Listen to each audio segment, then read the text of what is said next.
Buenas noches, ¿qué tal? ¿Cómo les va? Bienvenidos a Todas las Voces. Una vez más con nosotros, Viviana Ruggiero. ¿Cómo te va, Vivi? ¿Qué tal, Daniel? Muy buenas noches para todos. Bienvenidos, qué gusto volver. ¿Qué era aquello de, había algo, ¿no?, que se llamaba El hombre, no recuerdo si era un libro, una película, en fin, voy a tener que apelar a Google.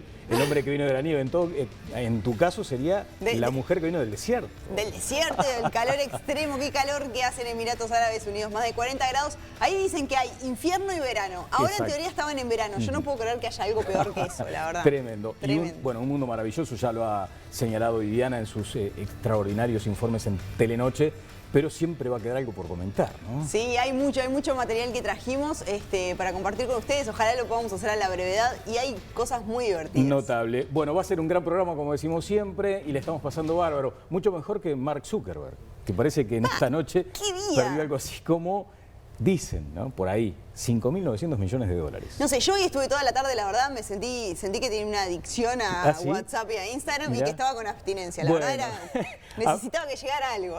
A propósito de eso, a propósito de lo que dice Viviana, ¿cómo les va? ¿Cómo andan? ¿Todo bien? ¿Todo bien? Pues sabés que el otro día inventamos un jueguito acá.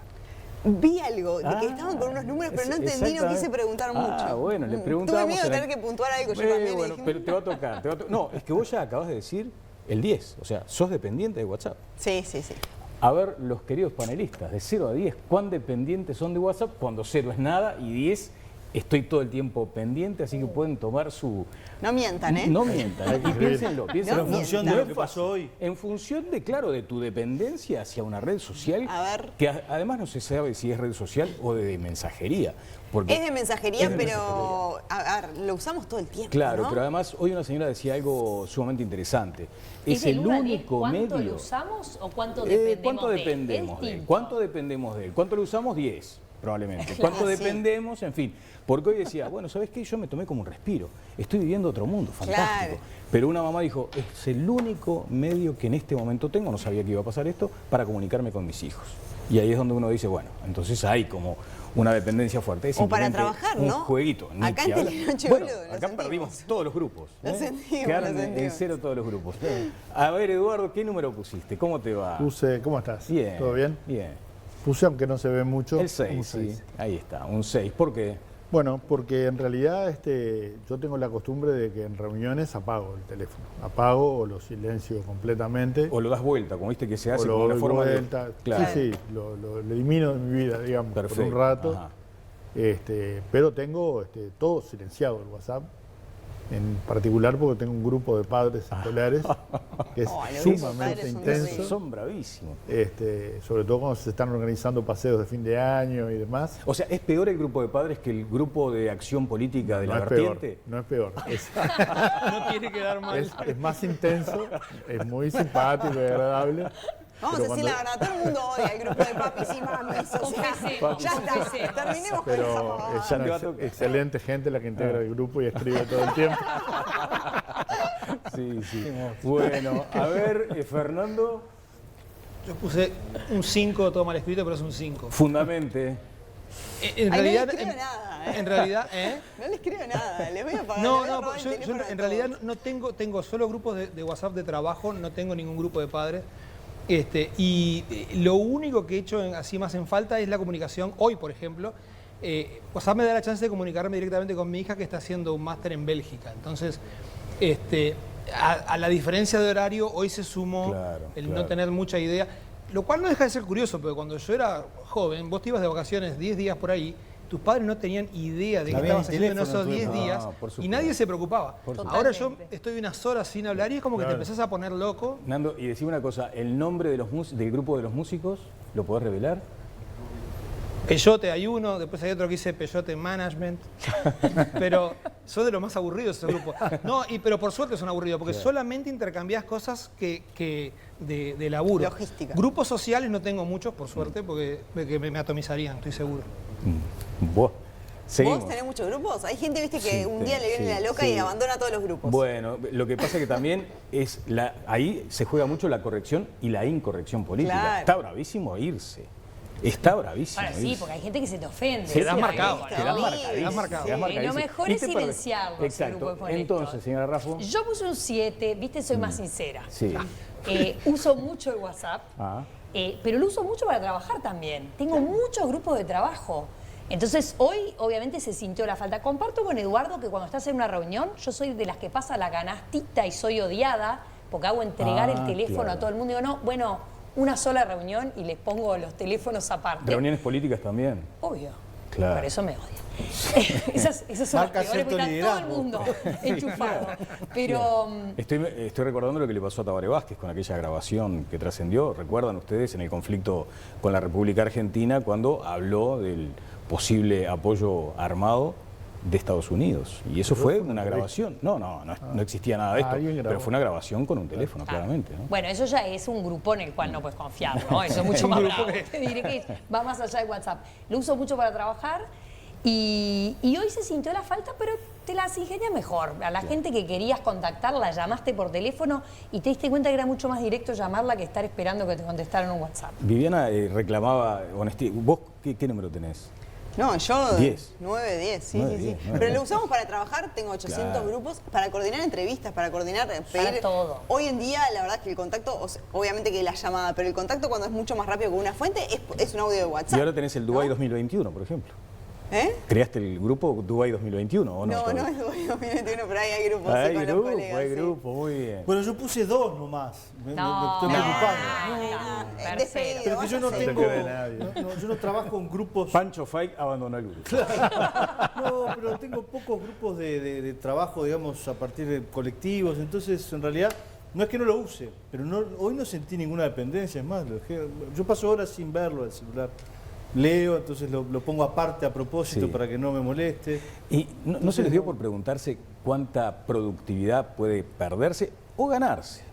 O No, ganarse. para mí se pierde productividad. Sí. De hecho, parte Porque de lo vamos que a vos hablar, mencionabas de las pérdidas que se estiman para Mark Zuckerberg, ¿no? Para el dueño de Facebook, Instagram y WhatsApp, es porque la aplicación WhatsApp ya está siendo usada por empresas, sobre todo para el vínculo con clientes y para la atención Sí, de los clientes. sí. Entonces, realmente yo creo que ya se convirtió en una herramienta de productividad que funciona y funciona muy bien para las empresas. Claro, el asunto es cuando nos ponemos a pensar en funcionarios públicos, que es uno de los temas que tenemos ahora, ¿no? Y tiene que ver con eso, porque vos a veces también ves a toda la gente con el telefonito comunicándose por WhatsApp. Sí, ojo, y se te elastizan los horarios de trabajo, ¿no? Porque también me ha pasado estar con un bueno. colega de trabajo a las 10 de la noche, porque como que sentís que capaz que no invadís con un compañero de trabajo a las 10 de la noche, preguntarle algo de Bueno, trabajo. eso es teletrabajo No sé, también. claro, no se te hubiera ocurrido llamarlo por teléfono, Claro. pero un WhatsApp le Claro. mandás. Hay que tener derecho Sí, a la para mí, desconexión. totalmente. Hay que tener derecho a la desconexión. Pero tenemos algunas placas, Vivian, acá. Sí, en Uruguay hay 300.000 funcionarios públicos. Se conoció un trabajo que permitió saber un poco qué piensan, ¿no? Y cómo evalúan la función pública. Y hay algunos datos que realmente son sorprendentes. Sí, allí por ejemplo tenemos que un 73% de los funcionarios está satisfecho con su trabajo. 70% tiene una fuerte pertenencia al organismo. O sea, la camiseta puesta ahí, Sí. ¿no? Y casi la totalidad se enfoca, dice este sondeo, en lograr resultados. Vamos a la segunda placa que tenemos para compartir con ustedes y acá empiezan los números un poco más preocupantes. 40% se siente valorado, es decir, menos de la mitad. Bueno, un 32% quisiera cambiar en 2 años. Y un 28% buscó trabajo en el sector privado. No marginar ese dato, ¿no? O sea, ese número de personas que busca trabajo en el sector privado. Y después nos vamos a la placa 3. Y allí dice, el 51% entiende que el gran desafío es el ausentismo laboral. Y el 32% está satisfecho con su salario. Bueno, vamos a establecer el contacto con el director de Servicio Civil, Conrado Ramos, al que tenemos el gusto de recibir esta noche aquí en Todas las Voces. Conrado, ¿qué tal? Hola, buenas noches. Un placer estar con ustedes. No sé si estaba siguiendo este primer momento de la discusión del debate que tenía que ver con WhatsApp. Y allí nos preguntábamos si en algún momento no habrá que medir si es productivo o improductivo para la gestión, en este caso pública. Bueno, yo creo que es productivo. Hoy en día, así como el correo electrónico se transformaron en documentos oficiales, documentos adjuntos, el WhatsApp también. De alguna manera, hoy intercambiamos documentos vía WhatsApp de una forma muy muy sencilla. Yo creo que es una muy buena herramienta de trabajo. Bien. Conrado, estábamos compartiendo aquí algunos datos de este sondeo que se realizó. ¿Cuál fue el que en todo caso a ti en lo personal te llamó la atención o querés resaltar? Bueno, es un panorama de luces y sombras, ¿no? Lo primero que hay que decir es la satisfacción porque los funcionarios hayan respondido positivamente a esta encuesta, ¿no? Es la primera encuesta que se hace tratando de saber de primera mano qué piensan los funcionarios acerca de su situación laboral y qué los motiva o desmotiva. Y es un universo muy interesante el Censal, una encuesta voluntaria, anónima, sobre 40.000 funcionarios, relativamente homogéneos, porque son de los ministerios civiles, es decir, no militares y policías, y INAU y empresas grandes, UTE, Antel, OCE y ANCAP, o sea que son 10.000 funcionarios que hayan contestado, son más de 10.000 funcionarios que hayan contestado voluntariamente, es un muy buen primer dato ese. Claro. Y luego es un panorama de claroscuros.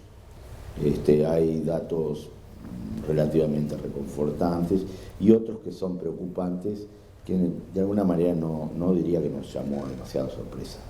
Si tuviera, nosotros ahora destacábamos algunos en las placas, ¿no? Pero a usted, si tuviera que destacar uno o dos datos, ¿cuál le llamó más la atención para un lado positivo y también para un lado negativo? Sí, está bien. Que como positivo una relativa satisfacción y bien evaluados los superiores, ¿no? Los jerarcas. Ese es un dato positivo que no lo esperaba encontrar, sinceramente. Y datos preocupantes, las evaluaciones.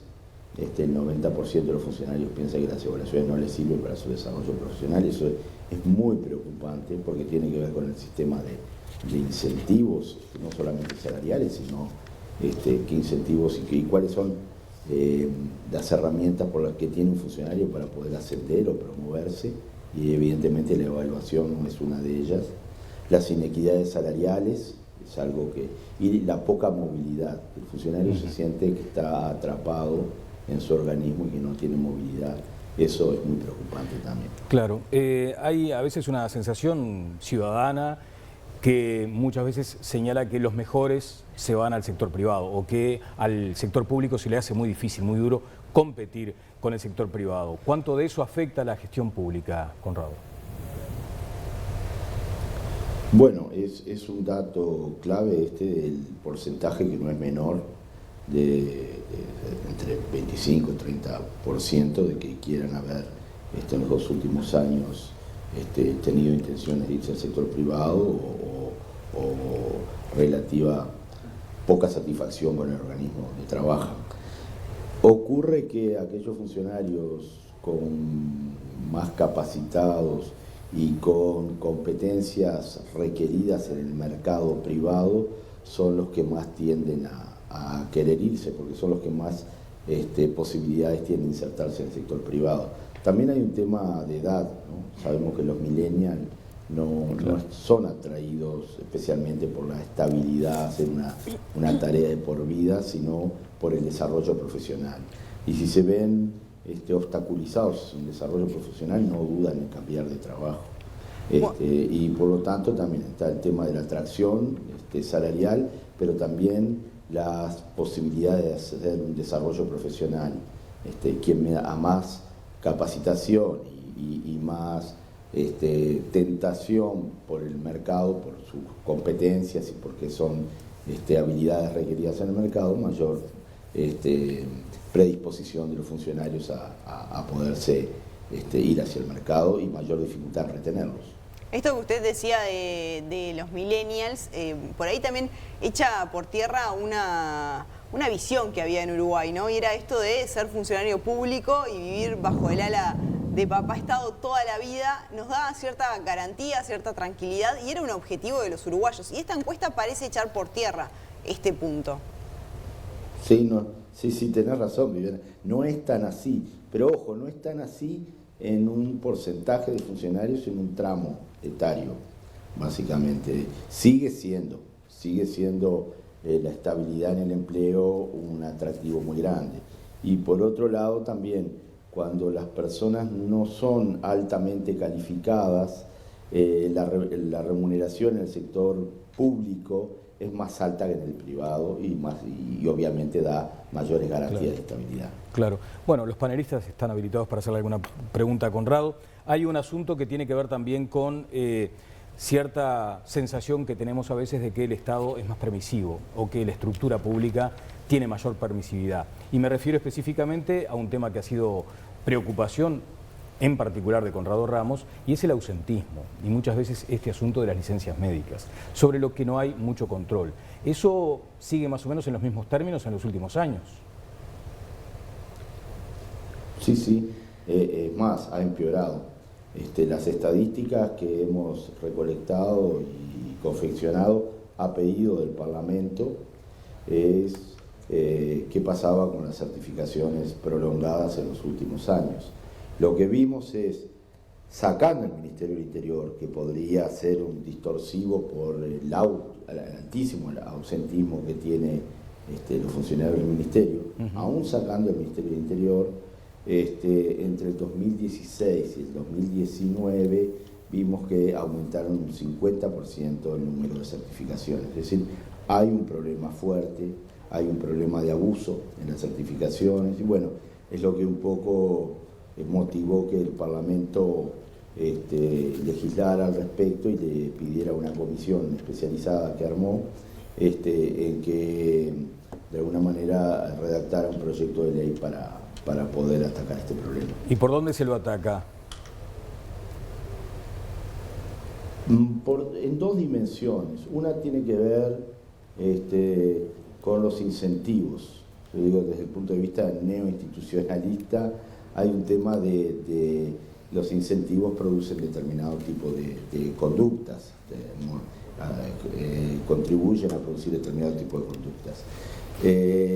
Los funcionarios públicos no tienen hasta el día de hoy ningún tipo de descuento por certificaciones prolongadas. Entonces, una de las dimensiones en las que el Parlamento decidió trabajar era el tema de efectuar descuentos y pagar un subsidio por certificaciones prolongadas, siempre que no se esté dentro de las enfermedades que se llaman remuneradas, es decir, aquellas que de alguna manera son enfermedades de tratamientos paliativos, consecuencias de tratamientos paliativos, oncológicas, enfermedades infectocontagiosas producto de una pandemia. Bueno, ese tipo de enfermedades no se harían descuentos. Sobre el resto sí operaría como en el sector privado, produciendo descuentos a partir del cuarto día. Los 3 primeros días se entraría una especie de cuenta corriente, donde el funcionario tiene los 5 primeros días al año, no tendría descuentos, después acumularía 3 días por año hasta llegar a 15 días. Y la otra dimensión en la que se trabaja es poner un poco de mayor orden, mayores controles, sobre todo el sistema de certificaciones. Esto básicamente significa que en el proyecto de ley hemos trabajado sobre que haya un prestador que pertenezca al Sistema Nacional de Salud, que es el que tiene que certificar, y esa certificación va al BPS, el BPS luego ve si entra en las enfermedades remuneradas o no, luego le da esos datos al Servicio Civil para que nosotros a su vez se los demos a los liquidadores de sueldos. Y en esas certificaciones, además de capacitar a los médicos, hay un problema muy grande en la necesidad de capacitar a los médicos, sobre todo para certificar de forma estandarizada y no a enfermedades similares que se certifiquen de forma distinta. Es decir, un catálogo, una codiguera que se llama CIE-10, es una codiguera internacional de enfermedades, y los tiempos de recuperación establecidos, también se llama el TER. Claro. También poder capacitar para poder tener mayor orden. ¿Un comentario, pregunta, Francisco? Conrado, una pregunta. Buenas noches, ¿cómo andás? ¿Cómo andás, Pancho? Bien, ¿y vos? Metodológica, lo que ustedes sacaron como conclusiones de la encuesta que hicieron, ¿crees tú que se puede extender a otros organismos del Estado, metodológicamente hablando, como para que sea más general, o crees que tiene ciertas limitaciones que no se puede hacer extensivo a otras conclusiones? Depende, es decir, yo no lo haría extensivo a, me refiero a la encuesta de funcionarios públicos, Sí. ¿no? Sobre la satisfacción o no con el empleo, no lo haría extensivo al personal no civil, por ejemplo, que tienen cartas orgánicas propias, sistemas de evaluación propios, sistemas salariales propios. No lo haría extensivo. Sí me parece que es una encuesta muy representativa, es un número muy interesante, 40.000 funcionarios sobre empresas públicas y administración central. Podría hacerse extensivo a gobiernos departamentales, tranquilamente. Lo que no lo haría extensivo es a salud y educación, por ejemplo, que también tienen regímenes y sistemas de evaluación propios. Eso deja fuera un número importante de funcionarios, pero digo, dentro de los funcionarios que tienen, aunque tengan distintos estatutos, pero que no sean funcionarios que no tengan estas especificidades de la medicina o de la educación, y así como los no civiles, en el resto de los funcionarios es muy representativa la muestra y se podría extender a otros ámbitos que no alcanzó la muestra. Bien. Laura, Rafa. Sí, un dato que me resultó preocupante, que lo mencionaste como al pasar, es el tema de las evaluaciones de desempeño. La encuesta muestra que todos los funcionarios públicos tienen evaluación de su desempeño anualmente, y eso se hace, pero ellos sienten, el 7 de cada 10 sienten que esa evaluación de desempeño después no se refleja ni en el sueldo, ni en un bono, ni en sus posibilidades de ascenso, ni en sus posibilidades de carrera. Entonces, recién hablábamos de un sistema de sanciones, pero bueno, ¿dónde está la zanahoria, no? O sea, ¿cuál es la consecuencia de que uno siente que hace su trabajo y quizás lo hace estupendamente bien, pero no te da cuenta del sueldo, no ascendés? Entonces, esa desmotivación de gente capaz que está 10 años, 20 años haciendo una misma tarea, ¿cómo inciden cuando después le dan los servicios a toda la ciudadanía? De hecho, ¿no? un tercio, el 36%, siente que para ascender es fundamental el contacto con los políticos, Claro. ¿no? Ahí hay un tema también que está instalado. Entonces, ¿cómo también se revierte esto? Sí. Esto, bueno, Viviana, sí, y esto que decís, Laura, a mí me parece que es uno de los problemas fundamentales a trabajar, pero fundamentales, ¿eh? Es un tema que se arrastra desde hace décadas, hemos tratado y probado con distintos sistemas de evaluación y todos han fracasado. Es muy difícil en el sector privado, es muy difícil en el sector público instalar buenos sistemas de evaluación, pero por algún lado tenemos que empezar. Que tenemos hoy está probado que no sirve. Eduardo. Por ejemplo, en el ámbito de la administración central hay factores, dimensiones, pero un supervisor se toma 5 minutos en evaluar y lo hace a olfato en estas dimensiones y por lo general se califica con el máximo. A todo el mundo salvo el que esté muy insatisfecho con la función. No hay adecuadas evaluaciones 360, no hay evaluaciones basadas en competencias para cerrar brechas de desempeño. Por eso es que estamos trabajando y estamos capacitando desde la ENAP en algo sumamente novedoso. No sé si vamos a tener éxito, estamos trabajando en eso, porque para eso se tiene que comprometer muy fuertemente cada ministro, fortalecer las gestiones humanas, tenemos que capacitar, aunque sea en cascada o por Moodles o técnicas de autoformación, a todos los supervisores de la administración. De lo contrario, no vamos a poder tener buenos sistemas de evaluación. Lo que estamos proponiendo es eliminar esta calificación de ponerle 1, 2, 3, 4, 5 o el máximo en cada dimensión, si no tenemos indicadores de comportamiento empíricamente observables. Por eso estamos haciendo un diccionario de competencias, identificamos, además saber qué es lo que hace un funcionario, hoy en día no está bien descrito. Por eso que hace 1 año y medio estamos trabajando en definir qué es lo que hace la gente, qué ocupación, definimos más de 100 ocupaciones en la administración central y un diccionario de competencias para las distintas ocupaciones. Eduardo Brenta. Tratar de buscar, diseñar indicadores de comportamiento observables y que el supervisor se siente una vez que se hizo una evaluación 360, que hay que soportarla digitalmente porque si no es un papeleo infame, Sí, claro.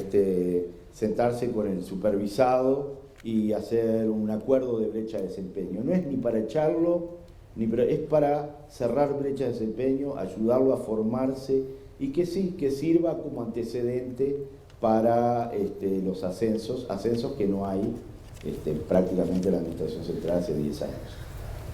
Muy bien. Eduardo. Primero saludar a Conrado, tuvimos la oportunidad de trabajar los últimos 5 años en un convenio entre la Intendencia y la Universidad de la República, justamente tratando de mejorar algunos de estos aspectos. Y preguntarle, una de las fortalezas, señala el informe, tiene que ver con los mecanismos de reclutamiento, ¿no? La transparencia, y se señala particularmente la creación de Uruguay Concursa, ¿no? Como un elemento fundamental. Conrado mencionaba recién los gobiernos departamentales. Tuvimos oportunidad hace pocas semanas de encontrarnos en la Comisión de Hacienda y Presupuesto del Senado y hicimos referencia a esto, ¿no? La posibilidad de plantear en el Congreso de Intendentes mecanismos de transparencia en el ingreso a la gestión pública.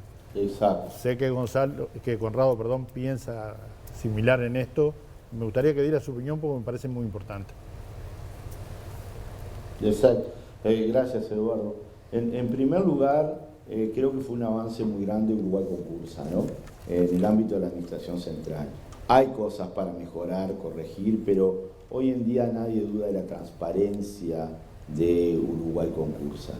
Yo creo que hay que evolucionar. El Servicio Civil no tiene que gestionar los concursos, sino ser el rector de los concursos. Para eso hay que capacitar mucho, hay que acelerar los concursos. No puede demorar un año y medio para entrar una persona, porque la tentación es contratar por arrendamiento de servicios, sino por un ingreso por Uruguay Concursa. O sea que hay mucho para mejorar, pero creo que fue un gran avance. En materia de gobiernos departamentales, es verdad, es como dice Eduardo, pero también lo venimos hablando con Carmelo Vidalino, me lo encontré también, y hemos hecho ofrecimientos en el Congreso de Intendentes, presentar cuáles serían la metodología de Uruguay Concursa, así como presentar la metodología de la nueva carrera administrativa que estamos diseñando para la Administración Central. Creo que los gobiernos departamentales tienen que avanzar. Yo he citado al Fito Garcés en esto, que ha dicho hay un déficit de democracia, de calidad democrática a nivel de gobiernos departamentales, y creo que es así. Tienen que dejar de ser feudos. No estoy hablando, no quiero generalizar, pero sabemos todos que hay problemas muy grandes en la meritocracia, en los gobiernos departamentales, y hay que trabajar a través de un consenso del sistema político muy fuerte. Sí, Sí, eso por... sí, no, a propósito de esto que dice Conrado, lo llegó a decir ni más ni menos que se siente, o lo sentís personalmente, que los intendentes están todo el tiempo defendiendo el nepotismo. Esa es una afirmación que nos llama la atención y que seguramente hay que trabajar sobre eso. Daniel, ahí quisiera no generalizar, porque cuando uno hace expresiones, hoy vi unos tweets también, no quiero personalizar en nadie, lo que digo es que trasciende. No, pero están claros los casos de nepotismo que han estado sobre la mesa. Conrado, en todos los partidos políticos hemos encontrado intendentes, representantes de todos los partidos que en algún momento han defendido poner a alguien de su familia, como que estaba bien porque eran muy capacitados. O sea, el tema del nepotismo es algo que debería pertenecer al siglo XIX, cuando justamente se fundaron los servicios civiles para evitar que la administración pública sea botín de los partidos. Y estamos en el siglo XXI escuchando discursos de defensa del nepotismo. Fernando. No, yo buenas noches, Conrado. Una de las cosas que es una especie de Hola, duda, Fernando. una especie de duda recurrente que tengo yo es las medidas que ustedes están planteando, ¿qué garantías o qué acuerdos le permiten al ciudadano pensar que si hay un cambio de administración se va a seguir trabajando en la misma senda? Mi pregunta es, ¿qué clase de consenso amplio existe detrás de esto que ustedes están planteando? Bueno, esto lo he hablado personalmente con el presidente de la República, y en la medida de que nosotros logremos tener un paquete sólido de un articulado que lo hemos venido trabajando con la Cátedra de Derecho Administrativo, gente de la talla de Carlos del Piazzo, que ha sido un valor fundamental apoyándonos en atrevernos a pensar un sistema de carrera basado en ocupaciones, cosa que en Uruguay es como traer una tradición anglosajona y mezclarla con la europeo continental, y los primeros, siempre yo lo vengo proponiendo hace tiempo esto, y siempre era como que me miraban como un loco, y tener a una figura como Carlos del Piazzo diciendo se puede, y esto constitucionalmente es viable, y después tener a Felipe Rotondo, Durán Martínez, Eduardo Esteva, Graciela Rocco y Cristina Vázquez y Correa Freitas, trabajando durante 2-3 meses con nosotros, escribiendo de puño y letra el articulado nuevo, yo creo que eso blinda, da una legitimidad muy grande. No alcanza con esto, lo que tenemos que hacer es un acuerdo de los partidos de que esto debería ser materia de negociación, con los sindicatos también, obviamente va a ser materia de negociación colectiva, y nos estamos arriesgando a identificar ocupaciones, o sea, dejar el sistema escalafonario de decir administrativo, y no sé bien lo que hace el administrativo, si es un liquidador de sueldos, si lo que hace es articular territorialmente políticas sociales, pero están todos bajo una misma escalafón sin saber qué se hace. Valorar la ocupación por un puntaje que es una metodología que trajimos de la OECD, pero también de la OIT, y estuvimos viendo en el sector privado en Uruguay también cómo se utiliza, y comparando experiencias de empresas públicas, y que la escala salarial obedezca a la valoración de la ocupación y no a compensaciones que nadie entiende hoy en día. Son 1.200 compensaciones, es un enjambre, sistema salarial enorme. Bien, tirarnos hacia un sistema de esto es, como decía Fernando, tiene que ser consenso de partidos, porque si no tiene larga vida. Está bien. Conrado, muchas gracias. Nos quedamos sin tiempo, salvo que me prometas que en 30 segundos me haces un titular de esta oficina que se crea ahora. Hugo Odicio deja el Banco de Previsión Social para integrarse a una oficina que quiero leer, Agencia de Monitoreo y Evaluación de las Políticas Públicas, y dice que es, entre otras cuestiones, para prevenir la burocracia. Y uno se pregunta, ¿no es exactamente lo contrario? ¿Sumás burocracia? ¿Sumás oficinas? Si no crea más burocracia. Sí, el nombre bueno, además si es puedo, largo. en 20 segundos, para no hacerlos perder tiempo. A mí me tocó en la ley de presupuesto hacer una defensa de este tipo de agencias. Cuando los sistemas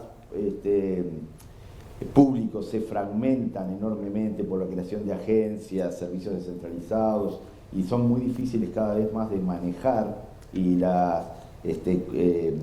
el vínculo público-privado, por ejemplo, personas públicas no estatales, con la creación de distintas agencias, se hace cada vez más complejo de manejar desde el centro. Estas agencias centrales, que se llaman de centros de gobierno, de alguna manera, contribuyen a coordinar políticas públicas y poderlas evaluar de otra manera. Es como que apoyaría el trabajo ya de coordinación que pueden tener un MEF, un Ministerio de Economía, una UPP o un Servicio Civil, que son agencias centrales. Notable. No sé si lo pude resumir. Perfecto.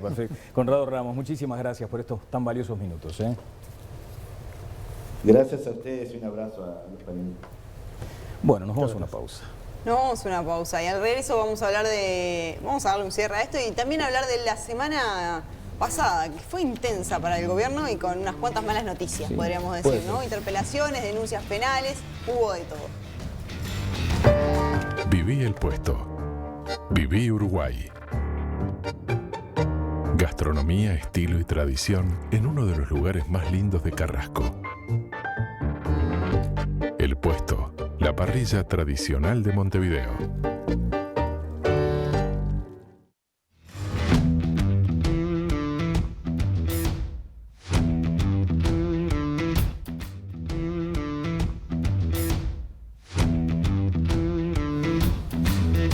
Bueno, lo decíamos antes de la pausa, fue una semana intensa, la anterior, donde hubo de todo. Un cóctel que al gobierno le cayó de pronto mal, lo indigestó un poco, ¿no? Y sí, fue complicado, además en distintas bandas, ¿no? A nivel parlamentario con 2 interpelaciones, a nivel sindical con distintos paros, el paro de 72 horas en el puerto generó muchas complicaciones y también a nivel de la justicia. Exactamente, vamos a este disparador y abrimos el debate.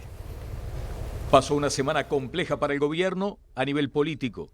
2 ministros fueron interpelados, el del Interior, Luis Alberto Heber, por la fuga de un recluso y horas después el titular de Defensa por la compra de 2 aviones.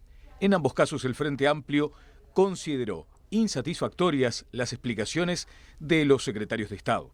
Además, el Frente Amplio presentó una denuncia penal por el contrato portuario con Catón-Natí.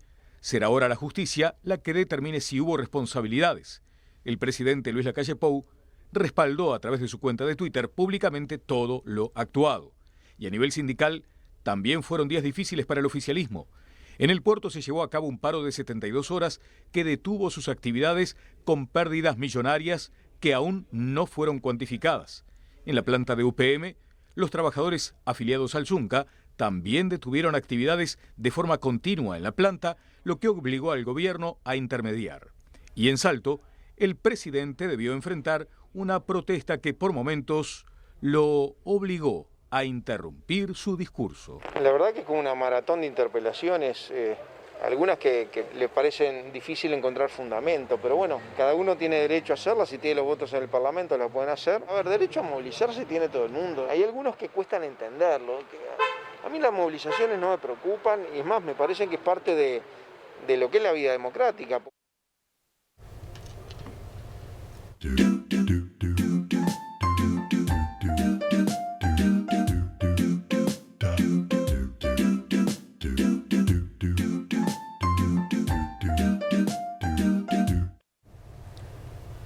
Bueno, a propósito de este tema, se leyó por allí que era una forma de ir caldeando el ambiente rumbo al referéndum de la LUC. A mí me parece que lo que está pasando es que se está generando una narrativa que está alejada de la realidad. Se quiere pintar un Uruguay que no es. Tomaría como ejemplo lo último que mostraban ahí en el tape, que era cuando el presidente estuvo en Salto, que hubo manifestantes que gritaban cosas. El presidente le dijo, voy a charlar con ustedes cuando termine de hablar. Después los manifestantes no estaban, pero le gritaban, acá hay niños que pasan hambre. Y la verdad, si hay algo de lo que se ha preocupado este gobierno, es del tema del apoyo social y del apoyo a los niños, ¿no? El MIDES está teniendo casi más de 1 millón de personas, se aprobaron 50 millones de dólares anuales para apoyar a la primera infancia. Por primera vez en la historia los niños se han alimentado en la escuela pública, aún en verano y en semana de turismo. Entonces hay como un desacople entre lo que realmente está pasando y esa narrativa, ese relato que estamos viendo. Y creo que sí, que parte de personas que quizás se están poniendo un poco radicales frente al acercamiento del referéndum. Y no me parece que esto genere una buena calidad de debate y que no genere una buena calidad de debate democrático, sobre todo. Eso es lo que me preocupa. También es cierto que la pandemia ha dejado un aumento de la pobreza, ¿no? Y particularmente en la zona metropolitana. Pero cuando tú decís y usás como argumento hay niños que pasan hambre y la principal acción del gobierno ha sido nutrición infantil, o cuando usás como argumento el Estado está ausente y el Estado está apoyando a 1 millón de personas, extendió el seguro de desempleo, hizo apoyo para pymes y una serie de medidas más, estás creando un relato que a mí me parece que se aleja de lo que realmente está pasando. Narrativa que se aleja de la realidad, Eduardo. Yo creo que, primero creo que hay que separar, ¿no? Hay cosas diferentes en el escenario, digamos, ¿no? Por ejemplo, la movilización del puerto. Descartás cualquier tipo o nivel de coordinación. Totalmente. Lo de Salto fueron gente, ¿no? Claro, pero gente es un relato que se aleja de lo que es. Gente que no estaba para nada vinculada a ninguna movilización sindical ni nada por el estilo. En el caso del puerto, una vez que se aprobó el decreto que va a terminar con un monopolio del puerto y por lo tanto va a implicar el cierre de una empresa, ¿no? Que va a ser Montecom con 700 trabajadores, los trabajadores están planteando que en el caso que se concrete, ¿no? El monopolio que se va a concretar en manos de la empresa belga, por lo menos se incluya en ese acuerdo el mantenimiento de los puestos de trabajo. Yo realmente no veo nada conspirativo en que los trabajadores de una empresa que trabajaba en el puerto, que va a dejar de trabajar obviamente, porque ya en estos días el 20% de su operativa pasa a Montecom por el acuerdo alcanzado por el gobierno. Bueno, a esos trabajadores que van a quedar en la calle, ¿Qué clase de conspiración están organizando? Ninguna. Están defendiendo su puesto de trabajo y tratando de que por lo menos sean incorporados a la empresa que se va a quedar con el monopolio del manejo del puerto. Me parece que eso es un dato absolutamente separado de cualquier clase de mirada conspirativa, ¿no? Lo mismo sucede en UPM. Yo viví el proceso de Monte del Plata, donde hubo un convenio interno, hay 6.000 trabajadores, claramente hay una concentración muy importante y eso va a tener un pico en la obra, por lo tanto hay una negociación de un convenio entre las partes. Ese convenio, a mí me sorprende mucho que he escuchado al ministro de Trabajo decir que está esperando que lo convoquen, ¿no? Esta es la inversión más grande en la historia del Uruguay, por lo tanto yo no esperaría que me convoquen, yo convocaría en todo caso a las partes a sentarse a discutir rápidamente y tratar de acordar un convenio colectivo, como se hizo en Monte del Plata y finalmente la obra culminó. Ahora, es claro que el sindicato va a buscar en ese momento en el cual hay el pico de la obra el logro de los mayores beneficios posibles, porque esto es a término. Sí, además, ¿no? Asumiendo que son legítimos, entendibles los reclamos, vuelvo al tema del puerto, ¿considerás que la medida de 72 horas de paro fue atinada? Yo considero que las medidas en general deben ser graduales, ¿no? Esto me parece que es un paso normal. Yo no conozco el desarrollo específico de la negociación, por lo tanto no puedo opinar si esta medida fue exagerada o no. Lo que digo es que no tiene nada que ver con ninguna operación. Porque fue la primera medida. No fue la primera medida. Hubo medidas parciales antes. No hubo detención de actividades. Hubo detención de actividades en distintas áreas, porque el puerto es un complejo muy grande y tiene actividades muy diversas, plantas graneleras, contenedores, diversos movimientos. En este caso se han sumado todos los trabajadores, nada más ni nada menos que en defensa de su fuente de trabajo. Por lo tanto, yo creo que la ligación con las interpelaciones son elementos claramente distintos, ¿no? Ahora vamos a las interpelaciones. Me gustaría hacer un apunte respecto al puerto, porque cuando Eduardo señala su opinión sobre el puerto, hace hincapié en el monopolio, hace hincapié en la posible pérdida de puestos de trabajo, que obviamente si así fuera nos debería preocupar a todo el mundo, pero hay otra parte de la realidad que no se cuenta. Entonces por eso es a lo que me refiero con relato que cuenta una parte y otra no. No se cuenta, por ejemplo, que con las decisiones que se han tomado en el puerto se va a generar una inversión de 455 millones de dólares para ampliar el puerto, porque el transporte marítimo ha cambiado muchísimo en los últimos años, cada vez más transporte se genera en contenedores, los buques que transportan contenedores son cada vez más grandes, se necesita mayor dragado, mayor calado, y por eso se va a generar una inversión privada de 450 millones de dólares para dar esa infraestructura y poner a Montevideo en un lugar de privilegio respecto a puertos de la región, algo muy necesario y algo que genera puestos de trabajo. Tú mencionás lo que sucede en el puerto como que se fueran a generar solo pérdida de puestos de trabajo, que quizás pueda ser un momento de transición entre trabajadores de Montecón y de TCP. ¿Te puedo hacer una pregunta? Pero como no, mucho gusto, pero déjame terminar la idea. Dale.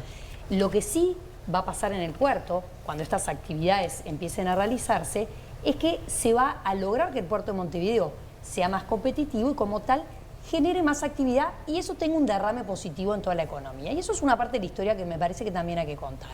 Sí, no. Yo, dando por bueno lo que Laura dice, yo no lo comparto, pero dando por bueno lo que Laura dice, ¿cuál es el problema de firmar hoy un convenio que incluya a esos 700 trabajadores y le asegure su fuente de trabajo en un puerto que se va a expandir en las condiciones que Laura mencionaba? Hace un mes y medio que se está en una mesa de negociación. Claro, pero digo, ¿cuál es el problema? ¿Por qué no se incorporan esos 700 trabajadores cuando va a haber una expansión y una inversión tan importante?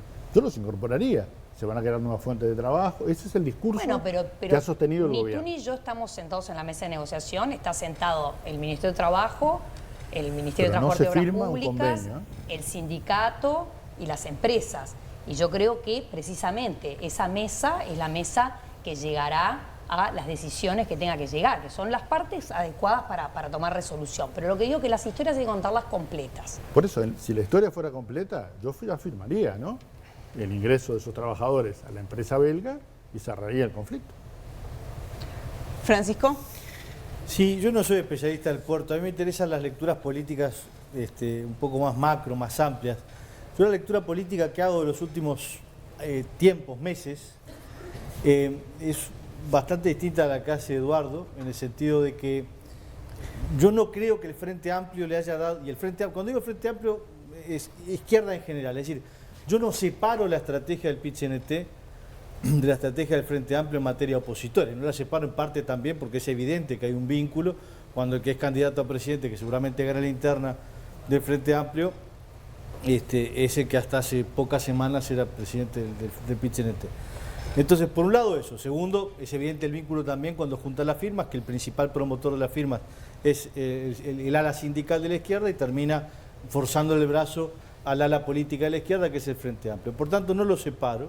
Y creo que lo que hay es una decidida acción opositora que comienza la misma noche del balotaje. Cualquiera sabía, quien conociera cuestiones electorales, que a las 10:30 de la noche del balotaje el presidente era Luis Alberto Lacalle Pou. Pero el Frente Amplio no reconoció esa victoria, porque dentro de la lógica del Frente Amplio está el convencimiento que hay una profunda ilegitimidad en ese triunfo. Entonces allí hay un problema grave, porque por supuesto que aceptaron los resultados, pero los aceptaron a desgano, a destiempo, y en ese sentido entonces llegó la pandemia y hubo una notoria oposición. A los pocos días hubo paros, las propuestas que se hicieron fueron delirantes. Se sentó Lesker a decir que había que entregar 200 millones de dólares sin decir por cuánto tiempo había que hacerlo. Es decir, acá, si fuese por el Frente Amplio, teníamos que comprar vacunas con Argentina. Entonces, ¿a qué voy? Es legítimo, cada uno hace su participación y su juego y su entendimiento, y cada uno tiene claro cuál es el rumbo que tiene que tomar Uruguay, y el país sabe que hay dos grandes rumbos. Por un lado el Frente Amplio, que es una coalición de izquierdas en donde va del Partido Comunista a la Democracia Cristiana, y por el otro lado la coalición republicana, que tiene los 4 o 5 partidos que tiene. Que va de Cabildo al Partido Nacional. Sí, o del Partido Independiente al Partido Colorado, etc. Entonces, eso es así, y la clave de esta semana difícil no es gratuita, no es salida de un repollo. Forma parte de una estrategia, que es una estrategia firme, opositora, que no es reciente, la década del 90 era igual, y que forma parte del entendimiento que tiene la izquierda de hacer oposición. Por tanto, no me sorprende, y lo que sí me sorprende un poco es creer que esto es rarísimo. A mí me parece lo más lógico. O sea, sos de la idea que se está fogoneando esto. Sí, yo creo que lo que hay, por supuesto, es una estrategia, digamos, que no la ponen con carteles en la calle. Se conversa, se habla por WhatsApp o por teléfono cuando no hay WhatsApp. Pero en todos los casos hay una estrategia definida y, por supuesto, que hay una luz en el camino que es ganar o intentar ganar el referéndum de los 135 artículos. Pero en el fondo hay un tema de poner todas las trabas posibles porque no se entiende de parte de la oposición de que haya un rumbo legítimo. Electo por mayoría, creen que perdió por 15.000 votos, en realidad que no sería, el tiempo sería distinto, políticamente hablando, y creo que en ese sentido hay, francamente, una clara posición opositora que está bien, que no pero hay por qué. está mal, la oposición tiene que ser oposición, tiene que controlar a quienes están ejerciendo el poder también. Insisto, me parece muy legítimo. Yo preferiría otro tipo de oposición, sobre todo en el año y medio que acabamos de atravesar, en donde hubo una dificultad enorme, venida internacionalmente, como todos sabemos, y que hace un mes y medio que estamos saliendo y todavía estamos en emergencia sanitaria, ¿no? O sea, todavía no terminó el asunto. Eso es lo que yo creo. Antes de ir a Fernando, por una alusión o por varias alusiones políticas, Eduardo, ¿algún apunte? No, yo simplemente no comparto la teoría. Primero, el Frente Amplio ha acatado el resultado electoral en todas las oportunidades que ha perdido. Lo ha hecho desde la lógica de la oposición. Lleva 3 interpelaciones. El Partido Nacional llevaba 6 en el primer año de gobierno, todos los años de gobierno. En realidad, a mí me pareció siempre lógico las interpelaciones, inclusive una en la que el miembro interpelante no dio nunca la palabra a la oposición, o sea, al oficialismo en este caso, ¿no?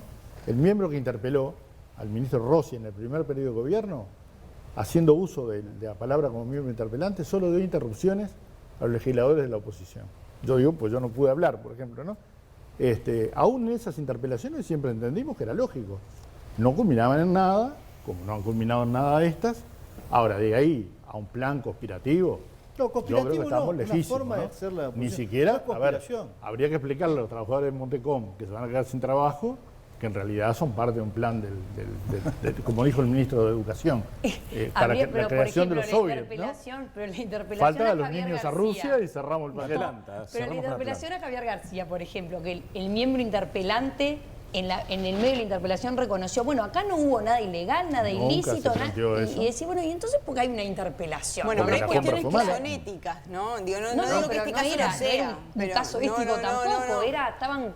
Bueno, se compraron 2 aviones una compra Hércules, desacertada. en realidad el Frente Amplio antes de que hubiera un cambio de gobierno, ya había dicho que había que cambiar la flota, se pretendía alquilar un avión, que salía más caro alquilar ese avión que los 2 Hércules que se compraron. El miembro interpelante dijo, bueno, no hay nada ilegítimo. Al final no se entendió. Ahora, claramente dio la sensación, yo lo vi un poco de lejos, ¿no? Debo de reconocer, pero dio la sensación de que fueron 2 interpelaciones con 2 resultados distintos, ¿no? La de Javier García, por lo menos pareció, más allá de que no se le dio la razón, pero pareció como convencer. Ahora la de Heber terminó a las 6 de la mañana, fue muy distinta, la de Javier García ¿no? no se entendió porque hubo interpelación. Bueno, hubo una interpelación por la compra de radares, por ejemplo, cuando vino la cumbre de países latinoamericanos, Uruguay compró un radar y asistimos a una interpelación. ¿Por qué se había comprado un radar? Fernando. Yo de alguna manera le tomo la palabra a todos. Quiero señalar lo siguiente. Yo, más allá de que haya coincidencia ideológica, yo creo que hay que separar que lo que señalaba Pancho, ¿no? Hay una coincidencia ideológica. También lo hablamos en algún otro programa. No es tan raro porque quien se ha arrimado a la agenda o tiene más que ver con la agenda sindical es el Frente Amplio. Igual creo que yo no lo consideraría como parte. Me resulta más conflictivo, digamos, ponerme a cuestionar las medidas que tome el sindicalismo con respecto a los temas laborales. Sí me gustaría concentrarme, o me parece un poco más preocupante el uso de la interpelación como se la viene usando. De hecho... Vos lo habías dicho eso. Tanto, sí, de hecho, tanto... Me repito. No, pero había dicho que era un riesgo. No, yo la sensación que tengo es que si uno mira, efectivamente, Eduardo decía, se interpeló y no se llegó a nada. Y con estas interpelaciones, cuando las tornas estaban invertidas, ahora también se interpeló y no se llegó a nada. ¿Para qué llevas...? Y también se habló de hacer las cosas gradualmente. La interpelación tampoco es precisamente un gesto gradual. Vos podés llamar, cuando tenés una duda de algún tipo, técnica, lo que sea, podés llamar a la comisión correspondiente, al ministro, y si no te da ninguna solución que resuelva lo que vos pensabas que tenías que resolver, bueno, ahí sí ves si lo interpelás.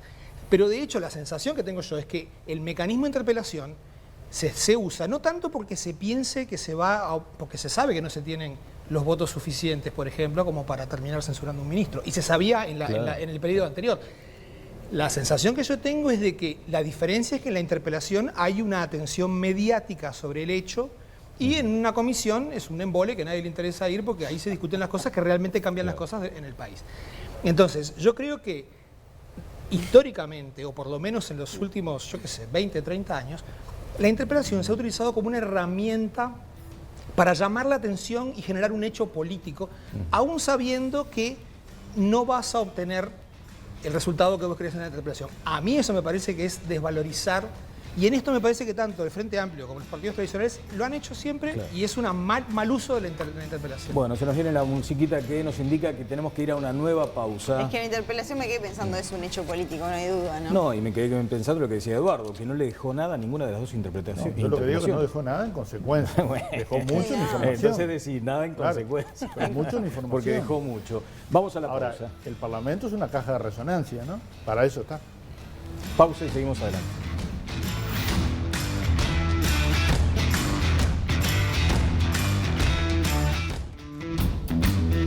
Seguimos adelante en todas las voces. Ingresamos ahora al tercer tramo y con un asunto vinculado a las elecciones universitarias, pero que además puede abarcar otros actos eleccionarios. La licenciada, por supuesto, que justifica su no voto porque estaba lejos, ¿no? Estaba lejos. O sea que en ese sentido, cero problema. Igual, pero no, debo de confesar que yo no estudié en la UDELAR. Ah, o sea... Que no estaba habilitada para votar. Estabas en el sector... Exactamente. Que había unos memes que describían eso que acaba de decir Viviana, ¿no? Cuánta gente estaba deseando desde el sector privado participar y votar, y no sucedía eso en el sector de los privados. Pero lo cierto es que allí, una vez más, después de molestias, de largas filas, de largas colas, hubo una vez más el asunto este de, ¿debe ser obligatorio el voto en estas circunstancias? Laura. A mí, para empezar, me encanta votar. Yo soy de esa generación, yo nací el año del golpe militar. Entonces a mí, viste, desde parece ahí... mucho menos. Y a cómo, claro, no, pero cómo me criaron, Bien ahí. es como, ¿viste? Es muy personal lo que voy a decir, pero ¿qué pasa? Te crían de un modo que te hacen valorar tanto el poder tener el derecho a votar, que yo, además de sentir un derecho, la verdad que lo siento un deber. Para mí, todos tendríamos que votar e ir a votar contentos cada vez que podemos ejercer el voto. Es algo como que muy interno mío. Me puse a pensar en si debería ser, y votar en la universidad me encanta. Yo fui al UDELAR, fui a Facultad de Ciencias Económicas, me gusta participar. Este año los de Ciencias Económicas nos tocaba votar o en la Intendencia o en Facultad de Arquitectura. Me hicieron ir a Facultad de Arquitectura, al final terminé votando en Ciencias Económicas, habían confundido el circuito. Me encanta votar. Respecto a si debería ser voluntario, a mí me genera dudas, que si es voluntario, se me generan preguntas. Por ejemplo, ¿no terminarían votando solo un cierto sector de la sociedad, el sector más informado, más interesado por la política? ¿No generaríamos una desigualdad? Y después, ¿no estaría mucho más... Siempre se habla del financiamiento de los partidos políticos, ¿no? Y de la transparencia que tiene que haber ahí. Si el voto no fuera obligatorio, ¿no estaríamos como impulsando mucho más a aquellos partidos que mejor se pueden financiar para hacer campañas que empujen a más gente a votar? No sé, me generan esas preguntas. A mí me encanta que sea obligatorio, pero capaz que alguien me convence. Sí. ¿Fernando? Yo creo que no hay una relación directa entre la calidad de la democracia y que el voto sea obligatorio. De hecho, en los primeros 20 países, en los índices democráticos, solamente 2 tienen el voto obligatorio, son Australia y Uruguay. Todos los demás no tienen voto obligatorio. Francia tiene una cosa medio excepcional y es que están obligados a votar los que fueron elegidos en primera instancia. Vos que estudiaste en Francia, no, que sabes. pero no es obligatorio. Yo lo que digo es que no hay una relación empírica entre, entre la calidad democrática y que el voto sea obligatorio o no. Yo creo que, por ejemplo, en el caso particular de esta elección, generó un efecto extrañísimo, y es que en 6 facultades, por ejemplo, hubo más voto anulado o en blanco que voto por alguna lista, sobre todo en el orden egresado, lo cual es perfectamente lógico. A mí me pasó, yo fui y voté en blanco. Yo egresé hace 20 años, no tengo la menor idea de lo que es la vida universitaria. Entonces, claro, ¿qué me voy a poner? ¿No me voy a poner en plan investigador 2 días antes? O a lo que voy. No estoy seguro de que el voto obligatorio mejore en algo. Yo tuve un debate en Twitter hace un par de días sobre esto. Alguien me decía que le daba miedo que al no ser obligatorio, eso diera lugar como a una cierta... Que es un poco lo que decía Laura, que voten solamente aquellos que tienen interés. ¿Viste? Yo, por ejemplo, yo viví los últimos 17 años en España, participé en un montón de elecciones. El volumen de votación es ligeramente inferior a Uruguay. Vota, dependiendo del tipo de elección, España tiene elecciones de todos los niveles. Dependiendo del tipo de elección que sea, vota entre un 70 y pico y en unas europeas que me tocó ser delegado de mesa, votó menos del 40% y no pasó nadie por el circuito, no fue nadie a votar. Lo que estabas vos. Sí, estaba yo aburriéndome ahí con otra gente, sí, no, todo el día. Porque ahí es por sorteo, te puede tocar a cualquiera ir a la mesa. Lo que digo es que no estoy seguro de que si la calidad democrática española se resiente, no es necesariamente por los volúmenes de participación o por la obligatoriedad. Claro. No encuentro una relación. Pancho Fay, porque además también esto renueva aquel otro debate de la obligación y el derecho, ¿no? O sea, por un lado es derecho y por otro lado es deber también. Sí, yo no voté, a mí no me corresponde votar en la Universidad de la República, yo no fui a la Universidad de la República. Yo creo que, y no me interesa mucho definir si es obligatorio o no la Universidad de la República, me parece que sí me interesa mucho más tratar el tema de la obligatoriedad del voto en las autoridades representativas del Estado, presidente, Senado, diputados, intendentes. Bueno, a eso me refería yo cuando esa es la que me interesa más discutir o debatir. Y yo soy un convencido de que el voto debe de ser obligatorio. Es decir, que tiene que haber sanciones para la persona si no va a votar. ¿Por qué digo esto? Podríamos hablar larguísimo, pero para ser sintético, yo creo que la persona, el ciudadano, no, más allá de lo individualista que pueda ser, no vive dentro de un tupper. Es decir, es una persona que vive en sociedad y por tanto tiene que asumir sus obligaciones hacia la sociedad, y la obligación que se le pide en democracia es que se tome un momento, en algún momento de su vida, cada 5 años en Uruguay, cada 4 en otras partes, para decidir cuál es el rumbo que quiere que tome el país. y que se sienta partícipe de eso y que sea obligatorio que se tome ese momento ciudadano y que sea parte de la responsabilidad colectiva del rumbo que se toma. Y eso es muy importante para la legitimación de las decisiones posteriores, y eso es muy importante, como ustedes bien decían, para que no sea cooptada esa elección por gente que está mucho más politizada que otra, y eso es muy importante para que la legitimidad sea realmente popular.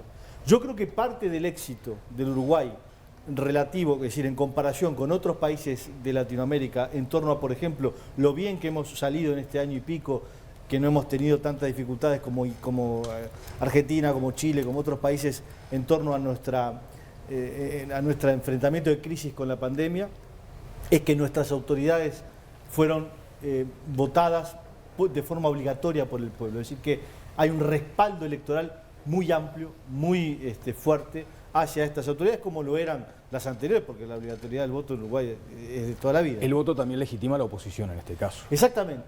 Y eso también es muy importante. Es decir, acá cuando habla el Parlamento, habla realmente la representación del pueblo, sobre todo con representación proporcional integral, como en nuestro caso, que ese es otro tema un poco más profundo, pero que va en el mismo sentido.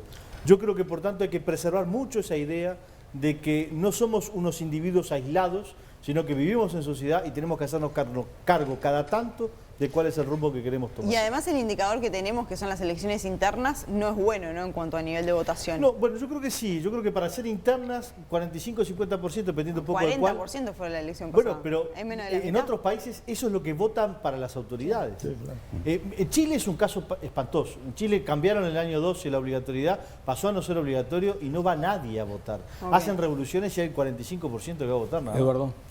Sí, yo comparto lo que decía Fernando, en el sentido de que la calidad democrática es algo mucho más amplio e incluye muchos otros valores y aspectos institucionales, ¿no? Me parece que Uruguay en eso es un país claramente líder, ¿no?, en la región y también en el mundo, ¿no? Sin duda. Sí, sí. Por lo cual, me parece que en ese aspecto la transparencia en la ética, en la gestión pública y demás son todos aspectos que conforman esa calidad democrática, digamos, que el país tiene. Y el voto es parte de ese paquete. Yo creo que comparto lo del voto obligatorio, ¿no?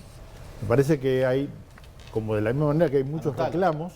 Estamos de acuerdo, notalo. Porque sí. Primer acuerdo, creo que es el que tenemos. Sí. Después nos tomar la temperatura, la salida, si estamos bien. Yo ya me la tomé en la entrada, estoy bien. Comparto en el sentido de que como ciudadanos tenemos derechos y tenemos derecho a reclamarlos por la vía que sea del marco institucional y obligaciones, ¿no? Y en ese sentido, como obligaciones tenemos en muchos otros aspectos, también la tenemos, estoy hablando de los aspectos nacionales, ¿no? Tenemos en elegir a nuestros gobernantes, tanto sea en el primer nivel de gobierno, en el segundo nivel de gobierno o en el tercer nivel de gobierno, ¿no? Hoy hay elecciones a nivel de las alcaldías en todo el país y en este aspecto yo creo que hay mucho para mejorar en la gestión. Pero eso no quiere decir que la validación por parte de la ciudadanía del voto no dé ese respaldo imprescindible para llevar adelante las gestiones de gobierno en cualquiera de los tres ámbitos. Por tanto, me parece que mejorar la calidad democrática, el aspecto de generar el voto y el compromiso del ciudadano de votar, apunta también a fortalecer ese aspecto de la calidad democrática. Bueno, estamos cerrando. El asunto también tiene que ver muchas veces con la capacidad que tenemos cada uno de nosotros para entender exactamente qué estamos votando. Porque, por ejemplo, están las elecciones del BPS, una ultra complejidad. También. Nadie sabe más o menos el mecanismo interno de detalles de toma de decisiones. Y se vota a un representante de los trabajadores, de los empresarios. Bueno, ahí hay un rol también de parte del financiamiento. Bueno, hay una discusión grande del financiamiento de los partidos, ¿no? Pero en el caso, por ejemplo, del gobierno universitario también. Mirá que el que vota no tiene que tener el detalle fino, porque la verdad es complicado. Pero es cierto que también en la gestión del Banco de Previsión Social hay representación de trabajadores, de empresarios, lo cual está muy bien, ¿no? Y ese aspecto también obliga a esas partes. Pero a veces el que vota no sabe ni quién va. Bueno, siempre puedes expresarte votando en blanco, ¿no? También, ¿qué es lo que pasó acá? Porque no creo en el voto obligatorio. Exacto. Bueno, muy bien. Queridos, ha sido un gran programa. Pero fuiste a votar igual. Porque es obligatorio. Porque no tuve más remedio. Podés pagar la multa. No. Eso nunca. Bueno, nos vamos a reencontrar el próximo lunes. Será hasta el lunes. Que pasen bien. Chau, chau. Chau. Quedé tranquilo.